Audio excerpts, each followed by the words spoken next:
In this video, we will be discussing the steps you can take to use your Bitcoin to purchase food online or in person at select retailers. Hey, it's WOJAK Fixer here. Before we begin, if this video brings you any value, do give it a like, and for more crypto content just like this, do subscribe to the channel. First, let's talk about why you might want to use Bitcoin to buy food. One reason is that Bitcoin allows for fast and cheap transactions, especially when compared to traditional payment methods like credit cards or bank transfers.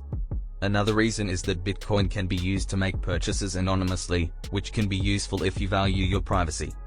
So, how can you actually go about using Bitcoin to buy food? The first step is to make sure you have a Bitcoin wallet. This is a piece of software that allows you to store, send, and receive Bitcoin. There are many different types of Bitcoin wallets to choose from, including software wallets, mobile wallets, and hardware wallets. Once you have a Bitcoin wallet, you can start acquiring Bitcoin. This can be done through a Bitcoin exchange, by accepting Bitcoin as payment for goods or services, or by mining it yourself. Once you have some Bitcoin in your wallet, you can start looking for places to spend it. There are a growing number of online retailers that accept Bitcoin as a form of payment, and some physical stores also accept it.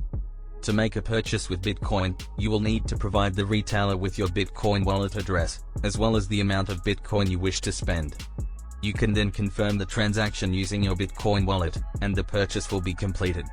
So, that's a brief overview of how to buy food with Bitcoin.